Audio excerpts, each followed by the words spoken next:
ನಮಸ್ಕಾರ ನನ್ನ ಪ್ರೀತಿಯ ವೀಕ್ಷಕರಿಗೆಲ್ಲ ಅಮಿತ್ ವ್ಲಾಗ್ಸ್ಗೆ ತಮ್ಮೆಲ್ಲರಿಗೂ ಸ್ವಾಗತ. ಈ ಸಿಂಪಲ್ ಟ್ರಿಕ್ಕನ್ನು ನೋಡಿದರೆ ನೀವೇ ಆಶ್ಚರ್ಯ ಪಡ್ತೀರಾ. ಪ್ಲೀಸ್ ವಿಡಿಯೋನ ಸ್ಕಿಪ್ ಮಾಡದೆ ಕೊನೆಯವರೆಗೂ ನೋಡಿ. ಮೊದಲನೇ ಟಿಪ್ಸ್ ಬಂದ್ಬಿಟ್ಟು ತೆಂಗಿನಕಾಯಿ ತುರಿದಾದ್ಮೇಲೆ ತೆಂಗಿನಕಾಯಿ ಚಿಪ್ಪನ್ನು ಬಿಸಾಡ್ಬಿಡ್ತೀವಿ ಅಲ್ವಾ. ಬಿಸಾಡೋ ಬದಲು ಈ ರೀತಿ ಉಪಯೋಗ ಮಾಡ್ಕೊಳ್ಬೋದು. ಶೇಂಗಾ ಬೀಜದ ಸಿಪ್ಪೆ ತೆಗೆಯೋದಕ್ಕೆ ಈ ತೆಂಗಿನ ಚಿಪ್ಪು ತುಂಬಾ ಯೂಸ್ ಆಗುತ್ತೆ. ಸೊ ನೋಡಿ, ತೆಂಗಿನ ಚಿಪ್ಪಿನಿಂದ ಈ ರೀತಿ ಶೇಂಗಾ ಬೀಜನ ಉಜ್ಕೊಂಡ್ರೆ ಸೊ ನೀಟಾಗಿ ಸಿಪ್ಪೆ ಬಿಡುತ್ತೆ. ಹಾಗೆ ಶೇಂಗಾ ಬೀಜ ಪುಡಿ ಪುಡಿ ಕೂಡ ಆಗೋದಿಲ್ಲ, ತುಂಬ ಚೆನ್ನಾಗಿ ಸಿಪ್ಪೆ ಬಿಡುತ್ತೆ. ಸೊ ಈ ಥರ ಮಾಡೋದ್ರಿಂದ ತುಂಬ ಈಸಿಯಾಗಿ ಬಿಸಿ ಇರೋ ಶೇಂಗಾ ಬೀಜ ಸಿಪ್ಪೆ ಕೂಡ ನಾವು ಸುಲಭವಾಗಿ ತಕ್ಕೊಳ್ಬೋದು. ನೋಡಿ, ಸಿಪ್ಪೆ ಎಲ್ಲ ಬಿಡೋವರೆಗೂ ನಾನು ತೆಂಗಿನ ಚಿಪ್ಪಿನಿಂದ ಈ ರೀತಿ ಉಜ್ಕೊಂಡಿದ್ದೀನಿ. ಸೊ ಈ ಉಜ್ಕೊಂಡಿರೋ ಶೇಂಗಾ ಬೀಜನ ನಾವು ಸಿಪ್ಪೆನ ಸಪ್ರೇಟ್ ಮಾಡಿಕೊಂಡು ಶೇಂಗಾ ಬೀಜ ಅಷ್ಟೇ ತಗೊಳ್ತೀನಿ. ಸೊ ನೋಡಿ, ಸಿಪ್ಪೆ ಎಲ್ಲ ಕೇರ್ಕೊಂಡು ಶೇಂಗಾ ಬೀಜನ ಮಾತ್ರ ತೊಗೊಂಡಿದ್ದೀನಿ. ಸೊ ಶೇಂಗಾ ಬೀಜದ ಮೇಲಿರೋ ಸಿಪ್ಪೆ ಎಲ್ಲ ಎಷ್ಟು ನೀಟಾಗಿ ಹೋಗಿದೆ ಅಂತ ತುಂಬ ಸುಲಭವಾಗಿ ಸಿಪ್ಪೆನ ತೆಕ್ಕೊಂಡಿದ್ದೀನಿ. ಹಾಗೆ ಪುಡಿ ಪುಡಿ ಕೂಡ ಆಗಿಲ್ಲ. ನೆಕ್ಸ್ಟ್ ಟಿಪ್ಸ್ ಬಂದುಬಿಟ್ಟು ಆಲೂಗಡ್ಡೆ ಬೇಯಿಸಿರ್ತೀವಿ ಅಲ್ವಾ. ಸೊ ಈ ರೀತಿ ಆಲೂಗಡ್ಡೆ ಸಿಪ್ಪೆನ ಕೈಯಿಂದ ನಾವು ತೆಗಿತಾ ಇರ್ತೀವಿ. ಈ ರೀತಿ ಸಿಪ್ಪೆನ ತೆಗೆಯೋದು ತುಂಬ ತಡ ಆಗುತ್ತೆ ಅಲ್ವಾ. ನಮಗೆ ಬೇಗ ಬೇಯಿಸಿರೋ ಆಲೂಗಡ್ಡೆ ಮೇಲಿರೋ ಸಿಪ್ಪೆ ತೆಕ್ಕೊಳ್ಬೇಕು ಅಂತಂದರೆ ಸೊ ನಾವು ಎಣ್ಣೆಯಲ್ಲಿ ಕರೆದಾಗ ಏನಾದರೂ ಎತ್ಕೊಳ್ಳೋದಕ್ಕಂತ ಜಾಳ್ರ ಇಟ್ಕೊಂಡಿರ್ತೀವಿ ಅಲ್ವಾ. ಆ ಜಾಳ್ರನ್ನ ಇಟ್ಕೊಂಡ್ಬಿಟ್ಟು ಅದ್ರ ಮೇಲೆ ಬೇಯಿಸಿರುವಂತಹ ಆಲೂಗಡ್ಡೆ ಇಟ್ಕೊಂಡು ಪ್ರೆಸ್ ಮಾಡಿಕೊಂಡ್ರೆ ನೋಡಿ, ಆಲೂಗಡ್ಡೆನೂ ಕೂಡ ಈಸಿಯಾಗಿ ಮ್ಯಾಶ್ ಆಗುತ್ತೆ. ಹಾಗೆ ಸಿಪ್ಪೆ ಕೂಡ ಈಸಿಯಾಗಿ ಬರುತ್ತೆ. ಸೊ ಇದೇ ಥರ ನಾವು ಎಲ್ಲ ಆಲೂಗಡ್ಡೆನೂ ಮಾಡ್ಕೊಳ್ಬೋದು. ಸೊ ಜಸ್ಟ್ ಎರಡೇ ನಿಮಿಷದಲ್ಲಿ ಅರ್ಧ kg ಅಥವಾ 1 kg ಆಲೂಗಡ್ಡೆ ಬೇಯಿಸಿರೋದನ್ನು ಸಿಪ್ಪೆ ತೆಕ್ಕೊಳ್ಬೋದು. ಈ ಟಿಪ್ಸನ್ನು ನೀವು ಕೂಡ ಟ್ರೈ ಮಾಡಿ. ಸೊ ಎಲ್ಲ ಹೆಣ್ಮಕ್ಳಿಗೂ ತುಂಬಾ ಯೂಸ್ ಆಗುತ್ತೆ. ನೆಕ್ಸ್ಟ್ ಟಿಪ್ಸ್ ಬಂದುಬಿಟ್ಟು ಸೊ ಮನೆಯಲ್ಲಿ ಕಸ ಗುಡಿಸೋದಕ್ಕಂತ ಪೊರ್ಕೆ ಇಟ್ಕೊಂಡಿರ್ತೀವಿ ಅಲ್ವಾ. ಪೊರ್ಕೆ ಕಡ್ಡಿಗಳೆಲ್ಲ ಕಸ ಗುಡಿಸ್ಬೇಕಾದ್ರೆ ಈ ರೀತಿ ಲೂಸ್ ಆಗಿಬಿಟ್ಟು ಉದುರೋಗ್ತಾ ಇರುತ್ತೆ. ಸೊ ನಾವು ಕಟ್ಟಿರೋ ದಾರ ಕೂಡ ಒಂದೊಂದು ಸಲ ಲೂಸ್ ಆಗಿ ಕಡ್ಡಿಗಳೆಲ್ಲ ಕಸ ಗುಡಿಸ್ಬೇಕಾದ್ರೆ ಉದುರೋಗ್ತಾ ಇರುತ್ತೆ. ಸೊ ಈ ಥರ ಪೊರ್ಕೆ ಕಟ್ಟೋ ಬದಲು ನಾವು ಈ ಟ್ರಿಕ್ಸನ್ನು ಫಾಲೋ ಮಾಡಿದರೆ ತುಂಬ ಚೆನ್ನಾಗಿ ಕಸ ಗೂಡಿಸ್ಕೊಳ್ಬೋದು. ಹಾಗೆ ಒಂದು ಕಡ್ಡಿ ಕೂಡ ಉದುರೋದಿಲ್ಲ. ಸೊ ಬನ್ನಿ ಹೇಗೆ ಮಾಡೋದು ಅಂತ ನೋಡೋಣ.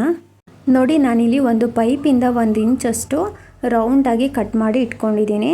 ಸೊ ಈ ಥರ ಇಟ್ಕೊಂಡ್ಬಿಟ್ಟು ಈಗ ಪೊರ್ಕೆ ಕಡ್ಡಿಗಳನ್ನೆಲ್ಲ ನೀಟಾಗಿ ಜೋಡಿಸ್ಕೊಳ್ಳೋಣ. ಈ ರೀತಿ ಜೋಡಿಸ್ಕೊಂಡ್ಬಿಟ್ಟು ನಾವು ಕಟ್ ಮಾಡಿ ಇಟ್ಕೊಂಡಿರೋ ಪೈಪ್ ಏನಿದೆ ಅದರೊಳಗಡೆ ತೂರಿಸ್ಕೊಳ್ಬೇಕು. ಸೊ ನೋಡಿ, ಈ ಥರ ವಿಡಿಯೋದಲ್ಲಿ ತೋರಿಸ್ತಾ ಇದ್ದೀನಿ ಅಲ್ವಾ. ಈ ರೀತಿ ಪೈಪ್ ಒಳಗಡೆ ಪೊರ್ಕೆ ಕಡ್ಡಿಗಳನ್ನ ತೂರಿಸ್ಕೊಳ್ಬೇಕು ಈ ರೀತಿ. ಸೊ ನೀಟಾಗಿ ಜೋಡಿಸ್ಕೊಳ್ಬೇಕು. ತೂರಿಸ್ಕೊಂಡಾದ್ಮೇಲೆ ನೋಡಿ, ಪೊರ್ಕೆ ಕಡ್ಡಿಗಳೆಲ್ಲ ಈಕ್ವಲ್ ಆಗಿ ಕೂರಬೇಕು. ಸೊ ಕೂರೋವರೆಗೂ ನಾನು ಈ ಥರ ನೆಲಕ್ಕೆ ಟ್ಯಾಪ್ ಮಾಡಿಬಿಟ್ಟು ಇಟ್ಕೊಂಡಿದ್ದೀನಿ. ಈಗ ರೆಡಿಯಾಗಿದೆ. ಸೊ ಈಗ ಒಂದು ಚಿಕ್ಕ ಕಲ್ಲನ್ನು ತೊಗೊಂಡಿದ್ದೀನಿ ನಾನು. ಸೊ ಕಲ್ಲು ತೊಗೊಂಡ್ಬಿಟ್ಟು ನೋಡಿ, ಪೊರ್ಕೆ ಕಡ್ಡಿಗಳ ಮಧ್ಯಭಾಗದಲ್ಲಿ ಈ ಕಲ್ಲನ್ನು ಇಟ್ಕೊಂಡ್ಬಿಟ್ಟು ಸೊ ಅದು ಪೈಪಿಂದು ಕಟ್ ಮಾಡಿ ಹಾಕಿದ್ದೆ ಅಲ್ವಾ. ಸೊ ಅದನ್ನು ಈ ರೀತಿ ಟೈಟಾಗಿ ಕಲ್ಲು ಹತ್ರ ಬರೋವರೆಗೂ ಈ ಥರ ಟ್ಯಾಪ್ ಮಾಡಬೇಕು. ಸೊ ನೋಡಿ, ನಾನು ತೋರಿಸ್ತಾ ಇದ್ದೀನಿ ಅಲ್ವಾ, ಇದೇ ಥರ ಮಾಡ್ಕೊಳ್ಳಿ. ಸೊ ಈ ಥರ ಟೈಟಾಗಿ ಆ ಕಲ್ಲು ಹತ್ರನೇ ಬರಬೇಕು ಅದು. ಸೊ ಈ ಥರ ಹಿಂಗೆ ನೆಲಕ್ಕೆ 1-2-4 ಸಲ ಟ್ಯಾಪ್ ಮಾಡಿದರೆ ಇದು ಜರ್ಕೊಂಡು ಬಂದು ಕುತ್ಕೊಳ್ಳುತ್ತೆ ಕಲ್ಲು ಹತ್ರ. ಸೊ ನೋಡಿ, ಇವಾಗ ಟೈಟ್ ಆಗಿದೆ. ಕಡ್ಡಿಗಳು ಕೂಡ ಒಂದು ಉದುರೋದಿಲ್ಲ. ಸೊ ಇದಷ್ಟೇ ಅಲ್ಲ ನೋಡಿ, ಈ ಥರ ಕಡ್ಡಿಗಳು ಕೂಡ ಅಗಲವಾಗಿ ತುಂಬ ಚೆನ್ನಾಗಿ ಬರುತ್ತೆ ಕಸ ಗೂಡಿಸೋದಕ್ಕೆ. ಸೊ ನೋಡಿ, ಈಗ ಇದು ರೆಡಿಯಾಗಿದೆ. ಈಗ ಒಂದು ಬಾಟಲನ್ನು ತೊಗೊಂಡಿದ್ದೀನಿ ನಾನು. ಸೊ ಬಾಟಲನ್ನು ಕಟ್ ಮಾಡ್ಕೊಳ್ಬೇಕು. ನಾನು ಬಾಟಲ್ ಮೇಲಿರೋ ರ್ಯಾಪರನ್ನು ತೆಕ್ಕೊಂಡ್ಬಿಟ್ಟು ಕಟ್ ಮಾಡ್ಕೊಳ್ತಾ ಇದ್ದೀನಿ. ನೋಡಿ, ಬಾಟಲ್ ಮಧ್ಯಭಾಗದಲ್ಲಿ ಕಟ್ ಮಾಡ್ಕೊಂಡಿದ್ದೀನಿ. ಸೊ ಇವಾಗ ಪೊರ್ಕೆ ಕಡ್ಡಿಗಳನ್ನ ಜೋಡಿಸಿ ಇಟ್ಕೊಂಡಿದ್ದೆ ಅಲ್ವಾ, ಬಾಟಲ್ ಒಳಗಡೆ ಇಟ್ಕೊಂಡ್ಬಿಟ್ಟು ಈಗ ಹೀಟ್ ಮಾಡ್ಕೊಳ್ಬೇಕು. ಸೊ ನೋಡಿ, ಗ್ಯಾಸ್ ಫ್ಲೇಮನ್ನು ಇಟ್ಕೊಂಡ್ಬಿಟ್ಟು ಹೀಟ್ ಮಾಡ್ಕೊಳ್ಬೇಕು. ಸೊ ಅದು ಹೀಟಿಗೆ ಎಲ್ಲ ಪ್ಲಾಸ್ಟಿಕ್ ಕರಗಿಬಿಟ್ಟು ಈ ಪೊರ್ಕೆ ಕಡ್ಡಿಗಳಿಗೆ ಹಿಡ್ಕೊಳ್ಳುತ್ತೆ. ಸೊ ಆವಾಗ ನಮಗೆ ಟೈಟಾಗಿ ಕೂರುತ್ತೆ. ಸೊ ನೋಡಿ, ಈ ಥರ ತಿರುಗಿಸ್ಕೊಳ್ತಾ ಹೀಟ್ ಮಾಡ್ಕೊಳ್ತಾ ಇದ್ದೀನಿ. ಸೊ ನೀಟಾಗಿ ಆಗಿದೆ. ಈಗ ಗ್ಯಾಸ್ ಫ್ಲೇಮನ್ನು ಆಫ್ ಮಾಡ್ಕೊಂಡಿದ್ದೀನಿ ನೋಡಿ, ಸ್ವಲ್ಪ ಲೈಟಾಗಿ ಬಿಸಿಯಾಗಿದೆ. ಸೊ ಬಾಟಲಲ್ಲಿ ಕ್ಯಾಪ್ ಇರುತ್ತೆ ಅಲ್ವಾ. ಸೊ ಆ ಕ್ಯಾಪ್ನ ತಕ್ಕೊಂಡ್ಬಿಟ್ಟು ಒಂದು ಮೊಳೆನ ಹೀಟ್ ಮಾಡಿಕೊಂಡು ಸೊ ಕ್ಯಾಪ್ ಮಧ್ಯಭಾಗದಲ್ಲಿ ಒಂದು ಹೋಲ್ ಮಾಡ್ಕೊಳ್ತಾ ಇದ್ದೀನಿ. ಸೊ ಈ ರೀತಿ ಹೋಲ್ ಮಾಡ್ಕೊಳ್ಬೇಕು. ಹೋಲ್ ಮಾಡ್ಕೊಂಡಾದಮೇಲೆ ಒಂದು ದಾರನ ತೊಗೊಂಡಿದ್ದೀನಿ ನೋಡಿ ನಾನು. ನೋಡಿ, ಈ ರೀತಿ ಹೋಲ್ ಒಳಗಡೆ ದಾರನ ಏರಿಸ್ಕೊಳ್ಬೇಕು. ಸೊ ಈ ಥರ ಏರಿಸ್ಕೊಂಡ್ಬಿಟ್ಟು ಸ್ವಲ್ಪ ಬಿಟ್ಕೊಂಡ್ಬಿಟ್ಟು ದಾರನ ಈ ರೀತಿ 1-2 ಗಂಟು ಹಾಕ್ಕೊಳ್ಬೇಕು ಟೈಟಾಗಿ. ಸೊ ನಾನು ತೋರಿಸ್ತಾ ಇದ್ದೀನಿ ಅಲ್ವಾ ವಿಡಿಯೋದಲ್ಲಿ, ಅದೇ ಥರ ಗಂಟಾಕ್ಕೊಳ್ಳಿ. ಸೊ ಈ ಥರ ಗಂಟಾಕ್ಕೊಂಡ್ಬಿಟ್ಟು ಒಂದು ಕತ್ರಿಯಿಂದ ಎಕ್ಸ್ಟ್ರಾ ಉಳಿದಿರುವಂತಹ ದಾರನ ಕಟ್ ಮಾಡ್ಕೊಳ್ಳೋಣ.